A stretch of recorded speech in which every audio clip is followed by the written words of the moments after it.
साल 2004 में शुरू की गई योजना नेशनल पेंशन सिस्टम भारत के रिटायरमेंट प्लानिंग सेक्टर के लिए एक गेम चेंजिंग स्कीम के रूप में उभरी है। इस योजना की मदद से लोग अपने कामकाजी सालों में इसमें कंट्रीब्यूट करके अपने रिटायरमेंट के बाद के समय को फाइनेंशियली सिक्योर कर सकते हैं। लेकिन हाल ही में एनपीएस को लेकर सरकार ने कुछ बदलाव किए हैं। तो आइए जानते हैं कौन कौन से हैं वो बदलाव।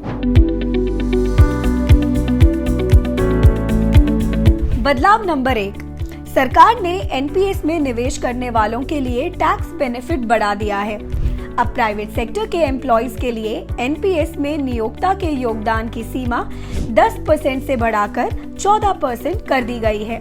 यानी अब आपकी सैलरी का ज्यादा हिस्सा टैक्स फ्री होकर एनपीएस में जाएगा और आपका रिटायरमेंट फंड और भी मजबूत बनेगा। लेकिन यहाँ एक बात का ध्यान रखना जरूरी है, ये फायदा सिर्फ न्यू टैक्स रिजीम चुनने वालों को ही मिलेगा।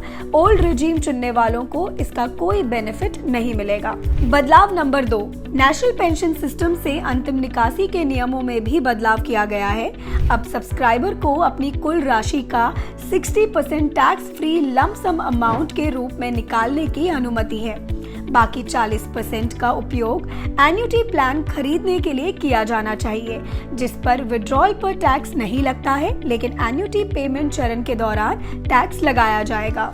बदलाव नंबर 3, एनपीएस इन्वेस्टमेंट एलोकेशन के निर्देशों में भी बदलाव किया गया है।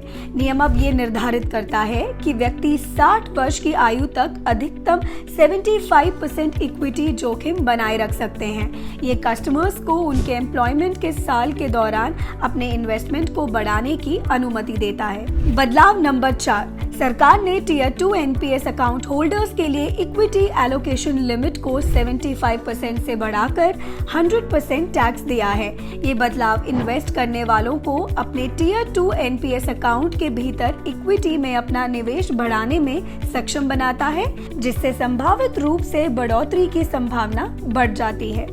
एनपीएस के नियमों में बदलाव से जुड़ी जानकारी में अभी इतना ही। ऐसे ही अपडेट्स के लिए जुड़े रहें जी बिजनेस के साथ।